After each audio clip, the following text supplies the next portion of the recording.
Hey everybody, welcome back to the channel. So today we're going to be talking about men versus women. I've got an interesting collection of different clips that will show some women better, some women better. Nice little balance of everybody. Yeah. We ready to get into the first clip? Let's get into it. Let's go. Straight into the first clip. Here's how men communicate with each other. Hey man, you want to go out to the restaurant? Yeah, what time? 7:30? Okay, I'll see you there.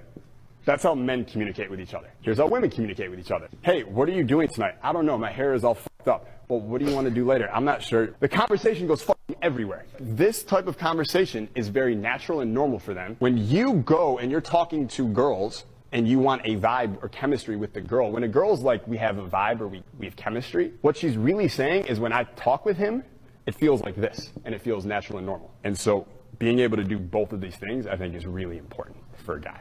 That's actually like so true. Everything he said is spot on. And I also think as women, we change the way that we speak and we communicate, at least I do, in different environments. Somebody said that feminine conversation begins to look more like an ADHD conversation. Yes, because we can never get to the damn point. It's not our fault. All right, so at this point, I think we're in reaction inception. So she's reacting on something, then now we're reacting on that, right? Yeah. Reaction inception. So I entirely agree with what they both said. Like, Yeah. there is a huge difference between how males and females communicate. Oh, yeah, absolutely. And I mean, even just as people, we communicate differently all the time, whether we're talking to somebody face to face or online or something like that. And then you get into men versus women and how they communicate with each other or with the opposite sex. But I agree with her absolutely. Like when I'm talking to my girlfriends, I mean, yeah, when we finally get to the point of deciding, we've talked about, hey, what did you do 3 years ago on your trip to Europe? You know, it just goes everywhere. Mm-hmm. And really for guys, I want a question and an answer. What do you want for dinner? Tacos. Pizza. Burger. I want to know exactly what's going on. I don't want to go, well, actually, I feel like I'm doing fantastically, so therefore I want taco. That's just how I'm feeling. Maybe if you ask me, hey, what do you want for dinner? My initial response will be, well, I've had a really hard day. Oh. And I think I deserve tacos. Yeah. That's crazy chaos. Yeah, Like, it is. The whole spirally thing, just give me an answer. There's a method. Drives men insane. A method to our madness. And you have to accept that. There is no way I can talk to you in a straight linear line. Don't ask. Never ask. Absolutely not. But now I understand why so many guys and girls get confused. It's like communication styles are so different. They definitely are. All right, let's get on to the next clip, shall we?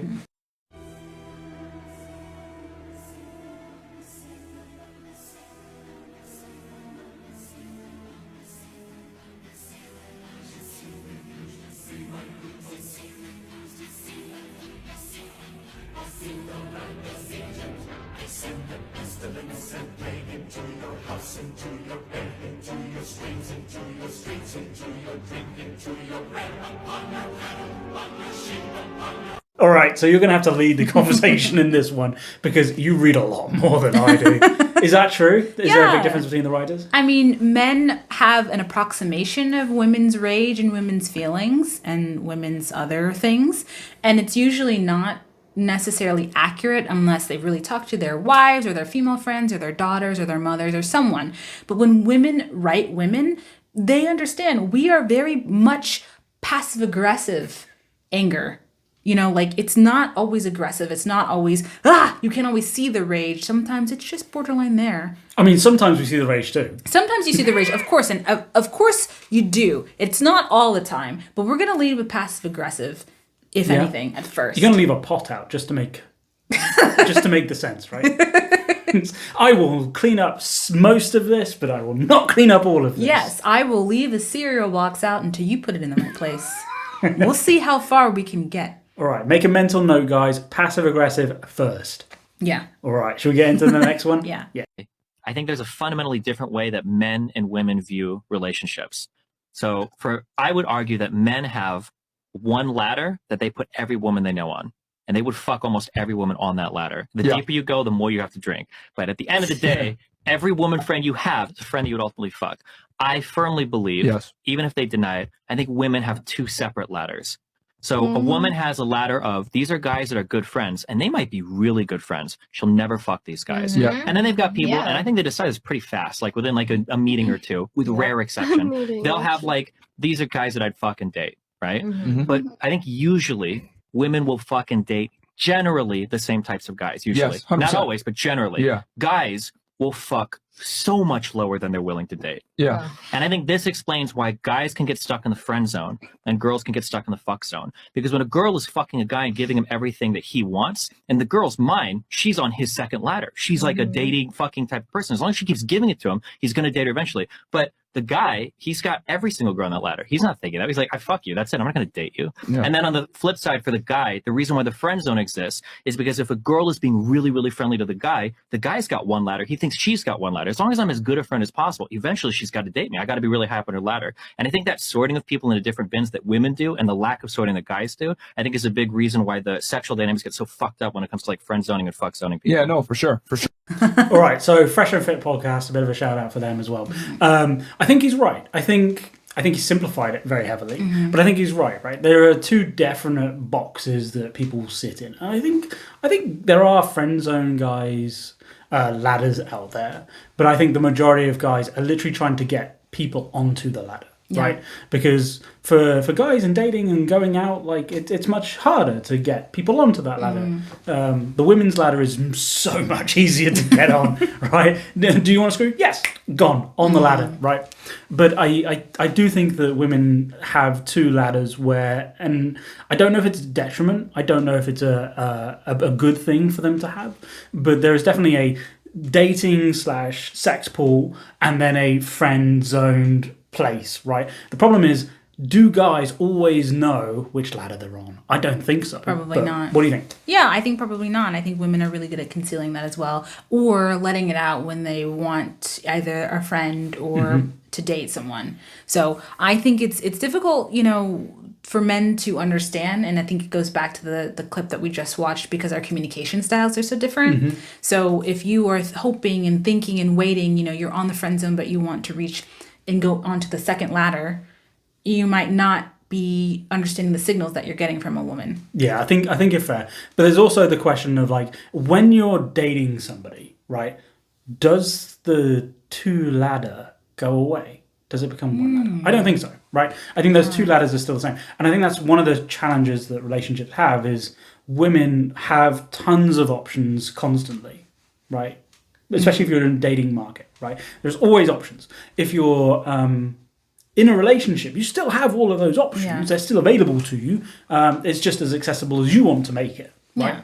So most women still have that ladder in the background. They've got their little book with the little guy and the numbers and all this kind of stuff. And maybe it's a bit more digital nowadays, but there's still those wonderful options out there for them. And that's why so many good guys are kind of passed over, and why so many relationships just fizzle around and die. Not exclusively between women. I'm just using one point. Obviously, there are many points out there. But I think it's a big one. What do you think? Yeah, I think that's probably true. They still have the option, but maybe it's the fact that they're not going to act on it now that they're in a relationship. And does that even change when you're married? Do the ladders combine into one? Do they go away?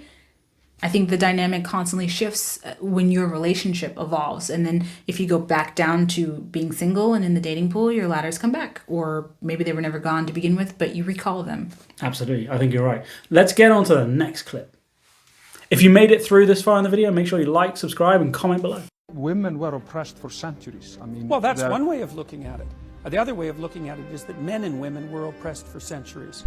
There are certain burdens that women bore that men didn't bear, but the opposite is equally true. Yeah, but men suffered dreadfully, for example, in incredibly dangerous occupations. But it's a fact that women suffered more than men. I don't believe that, no, and I don't think it is a fact. I think that most people suffered by modern standards immeasurably, and that I don't buy the historical narrative that the fundamental reality of our history was that men were oppressing women. First of all, women aren't that easy to oppress, as you might have noticed if you've ever had a relationship with them. And you might say, well, it took women a long time to struggle forward until they attained civil rights status that was equivalent to men, and I would say that's true, but it also was the case for men that it took a very long time to struggle forward before there was anything approximating individual rights, and that they were granted to women quite rapidly in the aftermath of that. Okay, so Jordan Peterson a little bit of a controversial character, right? Some controversial topics. So this one is obviously men versus women, right? And there was a big thing in the 1900s around women increasing in capabilities of what they can do, voting, etc. Right. So I guess the topic is the topic that he's trying to raise is very much like everybody was suffering, right? And maybe we focus in the more recent history, couple hundred years, etc. And we're neglecting like several thousand years of history where who built pyramids? Well, it was a combination of everybody. Yeah, even aliens. There's a lot of people, aliens included, that went into this from a slavery perspective, right? And the Dark Ages weren't particularly good for anybody, right? Yeah. Not trying to say that one was better than the other, but human history is just full of crap places for everybody, and bad Ups things and happen downs. to everybody. Yeah. And I think sometimes that gets forgotten nowadays. A lot of history gets forgotten. But what do you think? Yeah, I think it's a very interesting point that he raised, that both men and women were oppressed, and also that women are difficult to oppress. By modern standards, I say, yes, of course, women are wild stallions and you cannot tame them. Looking back, I think generally we would think, women were oppressed because they were weaker. But is that true? I mean, they fought for the right to vote. And I think of strong characters, and these are literary characters because, of course, that's my bread and butter. But I think about Scarlett from Gone with the Wind. This is 1865. She did so much in the book and in the movie. Hard to oppress a woman like that. And there were lots of women like that in the past. So were women hard to oppress? Maybe. I mean, all I know is when Bonnie wants a pizza, Bonnie gets a pizza. Absolutely. So I would totally agree with that. Yeah. So, yeah, absolutely. Controversial topic. I think we nailed it. Let's get on to the next one. Yeah. And one of the number one Interesting. predictors of a divorce is actually if the woman out earns the man. Oh, I love that. I actually love that. I can't lie. I actually You love that? You don't think love that's that. kind of shitty? No, I'm like, girl, you go get that. You go get a man, and you go get that. Like, why is there like a lack of empathy for men? It's not a lack of empathy. It's But more there of is, a because like support of the- they're breaking up a family and a lifelong commitment in a home, and your reaction is you go get the bag, sis. Like, that's a sad situation. Like, your wife is leaving you. There are times where you make less money. Like, Yeah. my dad's in the top 0.5% of earners. There were times where he was barely making any money. Yeah. And my mom stayed because she's a loyal bitch. Yeah. Yeah. And so I'm not going to say you go, sis, when you leave a lifelong commitment and a family you made because you out-earned your husband. That's selfish and that's wrong. And like, yeah, and you're saying you go, sis, and I say I have a lot of empathy for the men that go through that. All right. What do you think? Well, I mean, I think I've been raised on some really good, strong feminist values, but I can agree with the Are these Pearl?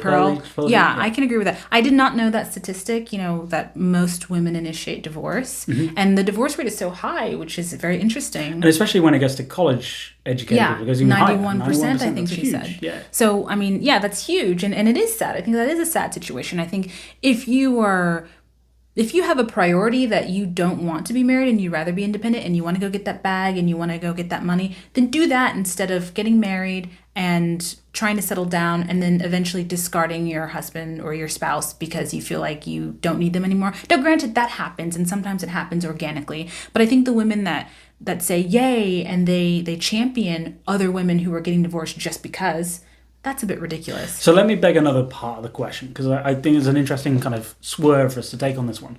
Like, and as a true American, not necessarily half, right? There's a big want for a lot of people in America to get married, right? And there's a lot of pressure from families and friends to get married.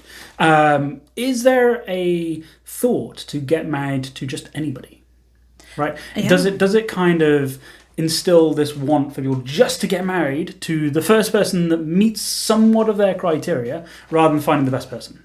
Yeah, I think so, absolutely, because finding the best person takes time. And number one, our attention spans as Americans are very short, and we like instant gratification. So why do we want to take years and years to potentially find that needle in the haystack when we might never find him or her? So might as well get married, because that's security in many aspects, that's partnership, do it. And I've had friends who are very religious, and they've been told from a young age that the main objective in your life is to get married and procreate to anybody. But I mean, especially marriage nowadays, and I'm not the biggest advocate for marriage overall, but I do understand why guys feel put into a box in marriage. You know, you go through all this dating hassle, and it's difficult for guys in the dating market. You then unlock with the woman the marriage, you propose to them, and you go through, let's say, a couple of years, and then you get divorced, right? But then the fun part really happens when you have to pay extortionate amounts of money that, you know, is incentivized by the state, right? A lot of money goes to the state, not necessarily to the child. So when you're talking about, you know, child or splitting up with a person, how is it for them when a lot of that money has to go to the state? Yeah. I don't quite understand. And you should never really sign a contract that doesn't benefit you. Right, and that's what marriage is, especially in the olden times when it was created. It was to make sure that, you know, women had families effectively, and they were buying into the right families for the right price. Yeah. So it is a contract of goods. Yeah. It is an economic decision most of the time. It is. And so sometimes, yeah, it is just marry whomever you can. But I think now we've evolved, hopefully, that if you'd rather be independent and you can make your own money, you don't have to even deal with the whole marriage thing. And if you're getting, coerced by your family or your friends, if you can be stronger than that, great. But if you're going to get married, know that, yes, it is a contract and there are things you have to separate, but, like, you know, try not to break up a family. Yeah, I don't need a piece of paper to tell me when I love somebody. Yeah. Let's move on to the next one. Nice little clip. I like that one. Let's move on to the next one. Space Jam. All right.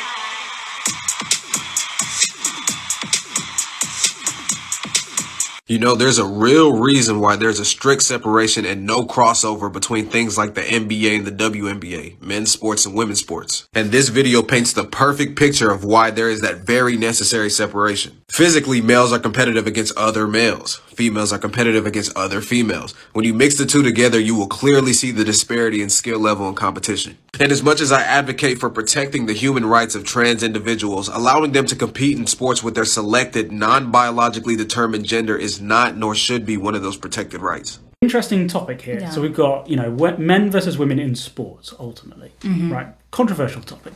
But there have been defined rule books for each sport, right? And each sport handles it slightly differently. You cannot have swimmers competing male against female. They won't win. There's, you know, males are stronger. They're better. The times are better for men, right? And the same with most other sports out there. The one that comes up relatively often is tennis, right? Tennis, so you had like Serena Williams, Venus Williams, I can't remember exactly which one, that was going to try, or Andy Murray, one of the big British tennis stars, Scottish tennis stars, depending on who you ask, that wanted to kind of, you know, just have a match and see how they won. When it comes to actually doing that match, she wouldn't do it because she would get slaughtered, right? And I think this is where a lot of non-athlete people really see the disparity. Is like, oh, well, they get paid way more. Well, yes, because overall the sponsorship for the male sports athletes are much higher, right? They get much more income. And the entire flip side of the coin is, if you want equality, that's fine. If you want to be paid the same. But if I do better, I want to get paid more. Yeah. Right? So in the same way, I accept that if I don't do as well, I get paid less. Right. So I don't want equality. I want to be paid based on my benefit to the sport as a whole. And I think he's trying to kind of set the scene there to a certain degree.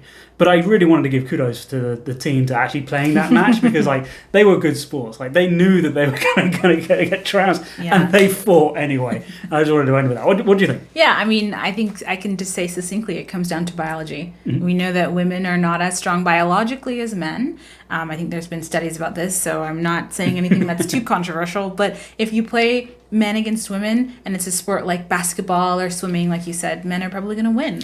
I will end this little comment type thing with long distance swimming, like marathon swimming, etc. It's actually well documented that women do better times. Yeah. So there are areas, obviously, that women perform better in particular areas of different sports.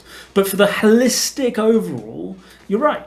men are generally quicker. Their reaction times are generally better. They're generally more able to compete in the higher levels of those sports. Yeah. And it's just a way of life, unfortunately. Yeah, and I think female athletes know this. They do. On to the next clip. Got to be built on trust.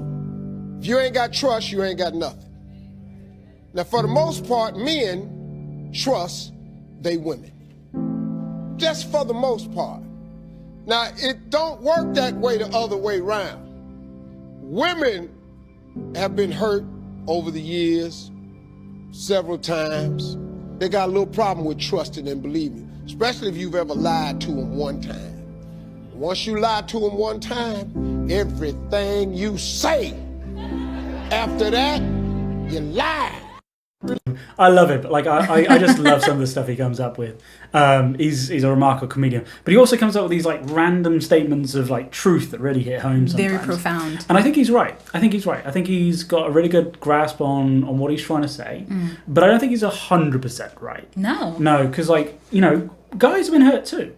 Yeah. Right? It's not just a woman thing. Like, there's a lot of guys out here that have been, you know, stung by women several times over, and they won't get over it, and they will have a difficult time trusting people as well. But I think it's different for women. Yeah. What do you think? I mean, I think that's right. You know, as Shakespeare said in one of his plays, I be waspish, so best beware my sting. And women have been able to sting men too. I think that he's right in the sense that women inherently don't trust men. I think that trust has to be gained for some. And of course, this is not a blanket statement. If you have unfortunately been hurt in your life by a man, I think trusting them is difficult. And you might have trusted them in the beginning and you allowed yourself to be vulnerable, and you don't want that to happen again, so you won't instinctively trust your man. And you have to build on that and get to a point where you can trust again. But I wonder if men are inherently trustful. Do they trust their women to begin with? I mean, I think we have more trust at the beginning. I think that's true than women. I don't think it's 100% accurate 100% of the time, right? But I do think overall men are more trusting of the relationship. Not necessarily women, but of the relationship. Okay. But I do think that women more consistently abuse that. I don't know how to kind of quantify in a bit of a generic statement, but I think that women can take that trust and run with it to a much longer degree than a man would. Not necessarily saying that they're always the evil person in the relationship, but when they have that capability of doing it, because I think what we've talked about in jealousy in a little bit of times, like they have the ability to be a bit passive aggressive, a little bit aggressive in a non-violent way, and I think they'll really kind of try and take that trust sometimes. Yeah, I think you're right. Wonderful, perfect. That's a good way to end that segment. Okay, so we've got one more clip left. Yeah, so if you've got this far, make sure you like, subscribe, comment below, and we can get on to more clips. Men versus women. How are we different? Well, men have 50% more muscle mass than women, making them bigger and stronger, but women generally have stronger immunity to disease and infection. Men have 25% thicker skin than women to protect against injury, and women have about 10% higher body fat levels to support reproduction. Men tend to carry more fat in their midsections, while women carry fat in their hips and thighs. Men have slightly larger brains than women, though this doesn't correspond to intelligence. Men just have larger parts designated to survivability and reaction, whereas women have larger regions for emotion and language. Men generally feel warmer than women because they're larger and thus burn more calories at homeostasis. This is also why men have slightly faster metabolisms. Men also disproportionately commit about 80% of violent crime, and this is likely because of men's natural evolutionary tendency towards violence as a solution to problems. Because of this, women tend to outlive their male counterparts by about 6 years. So stay safe out there. There's no way you're outliving me in this You one. sure about that? My super immunity? Super immunity. Like, there's some interesting facts, Yeah. right? I don't know where he got them from. There was no, like, asterisks anywhere No to say, like, sources. well, no sources, no referencing, and... But I think they sound about right. There's no like, oh, well, no, that can't be true. Yeah, Right? let's They say all sound about right. For the sake of this discussion, they're Yeah, true. absolutely. And, the bigger brain... But that doesn't necessarily mean correspond intelligence. to intelligence. Let's be clear about that. Clear with that one, right? But yeah, no, I thought those were really interesting points. Anything you picked on? Yeah, I mean, definitely. Immunity? Immunity, of course. But the thicker skin is interesting. Yeah, you got a little bit thicker skin there. Yeah, a little but bit. definitely, men run hot. We run cold. I'm cold right now, and I'm wearing long sleeves. Yeah. There's definitely an extra couple of Celsius in each of us guys. Yeah, we're definitely a warmest part of the species. Yeah, warmer physically, but not warmer. Not warmer emotionally. Is that where you're about to? Yeah. About to go down the emotional train? Yes, okay, very cold. Maybe I can find another video for that one. That's for another time. Absolutely. Okay, well, those are all the clips for today. Were there any of your favorites? Anything that stood out from you? Oh my gosh, there were so many of them. I don't think I can pick a favorite. Perfect. Well, we'll end with that one. No, I really like the one at the end. I just like a nice little stat. Being someone in sports from a very long period of time in the past, I do find it interesting to talk about the women versus men in sports. But I think all those clips were quite interesting. I learned quite a lot today. Very thought-provoking. Absolutely. The thing that we can run away with is that women can't be oppressed, right? That's the thing. That's difficult to be oppressed. If that's the one takeaway, we've got work to do. All right. Well, thank you for watching our little video. And if you liked it, great. Subscribe, comment below, and we'll see you in the next one. Bye-bye.